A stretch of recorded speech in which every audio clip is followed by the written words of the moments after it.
नमस्कार,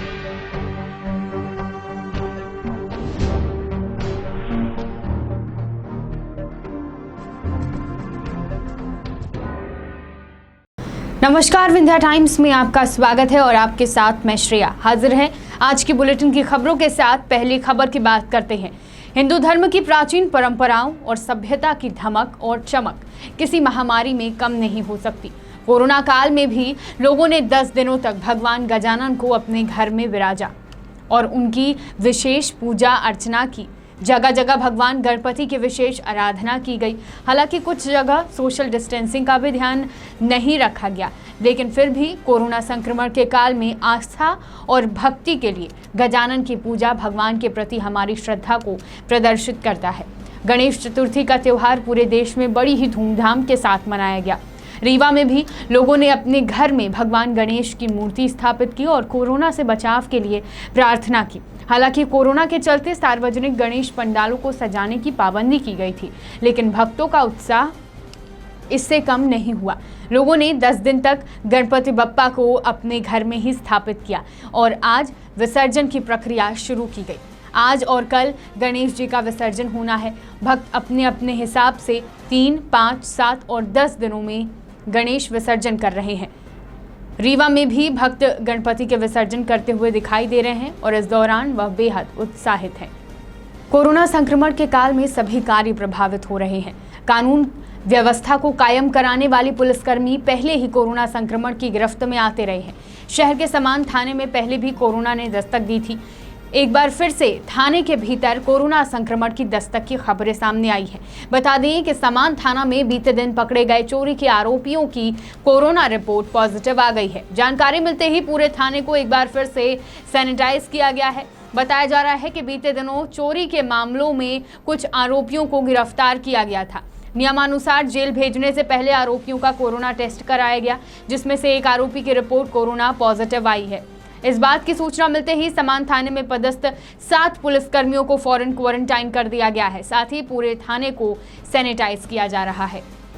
मध्य प्रदेश सरकार के कैबिनेट मंत्री विजय शाह आज अपने अल्प प्रवास पर रीवा पहुंचे। अपने अल्प प्रवास में वन मंत्री कुंवर विजय शाह रीवा स्थित सर्किट हाउस पहुंचकर भाजपा नेताओं एवं कार्यकर्ताओं से चर्चा की। इसके साथ ही पत्रकारों से भी रूबरू हुए।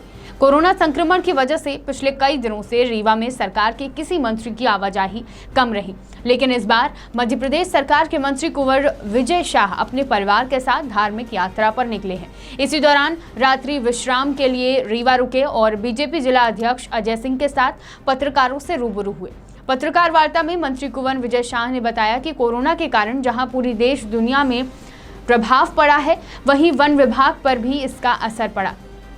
मंत्री विजय शाह ने कहा कि आने वाले समय में वन्य प्राणी सुरक्षा को लेकर वनवासियों और जंगल को सुरक्षित रखते हुए मध्य प्रदेश को आगे की दिशा में बढ़ाते हुए कार्य योजना बनाई जा रही है। उन्होंने यह भी बताया कि वह 100 दिन के अंदर आने वाली 3 साल की कार्य योजना बनाएंगे और सीएम के सामने रखेंगे। इसलिए हम लोगों ने ये अभी निर्देश दिए हैं कि जंगल से लगे हुए जो खेत है वहाँ पर पत्थर की दीवार बनाएं और पत्थर की दीवार बनाने से जहाँ लोगों को रोज़गार प्राप्त होगा, वहीं हम जानवरों को खेतों में आने से रोक पाएंगे और खेतों में हुई नुकसानी से भी हमें मुआवजा अलग से देने को नहीं पड़ेगा। लोकल पत्थर बिने, वहीं अपना मिट्टी निकालें और पत्थरों की दीवार से हम जानवरों को खेतों में आने से रोकें, तो जहाँ एक और रोज़गार भी मिलेगा, वहाँ जानवरों की सुरक्षा भी होगी। ये सेतु भी हमने निर्देश दिए। शहर में चोरी की बढ़ती घटनाओं पर लगाम लगाने की कवायद पुलिस प्रशासन द्वारा की जा रही है। पुलिस लगातार चोरी की घटनाओं को अंजाम देने वाले अपराधियों की धरपकड़ कर रही है। बड़ी बड़ी चोरियों के अलावा शहरवासी मोबाइल चोरी की घटनाओं से भी परेशान है।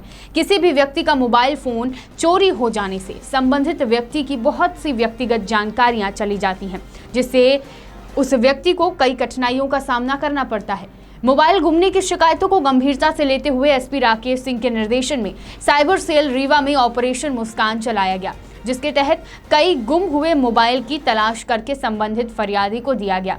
बता दें कि ऑपरेशन मुस्कान में कुल 20 नग विभिन्न कंपनियों के मोबाइल बरामद किए गए हैं, जिनकी अनुमानित कीमत 2,30,000 रुपए बताई जा रही है। इस अभियान के चलते सभी को अपना गुम हुआ मोबाइल फोन मिल गया, जिसे एसपी राकेश सिंह द्वारा प्रदान किया गया।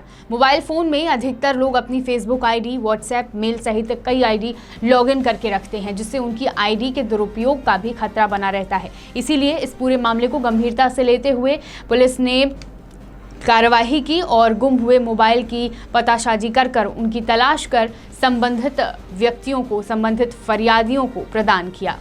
रीवा शहर में प्रदूषण का स्तर लगातार बढ़ रहा है। देश और दुनिया एक ओर जहां बेहद खतरनाक महामारी कोरोना वायरस के संक्रमण से जूझ रही है, वहीं दूसरी ओर रीवा शहर में वायु के प्रदूषण युक्त होने की वजह से लोग गंभीर बीमारियों की गिरफ्त में आ सकते हैं।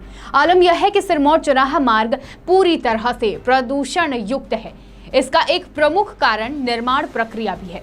तकरीबन 1 साल से रतहरा से चोरहटा तक सड़क का निर्माण किया जा रहा है, जिसकी वजह से सड़क में धूल ही धूल दिखाई देती है।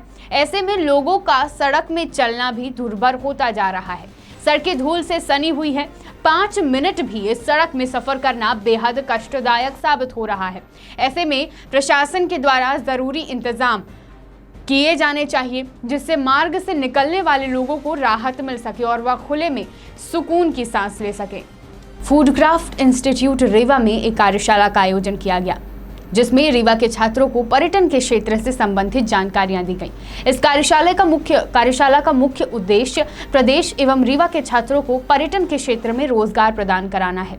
इस कार्यशाला में पर्यटन से जुड़े कोर्स के बारे में भी बताया गया और जो भी जानकारियां थी उसे साझा किया गया। इसके अलावा कार्यशाला में कोविड-19 परिस्थितियों में व्यावसायिक पाठ्यक्रमों के रुझान में पत्रकारिता का रुझान कैसा है, इसकी भी जानकारी दी गई। मध्य प्रदेश पर्यटन बोर्ड के संयुक्त संचालक कौशल अजय कुमार सिंह द्वारा संस्थान में प्रवेश लेने की भी बात कही गई।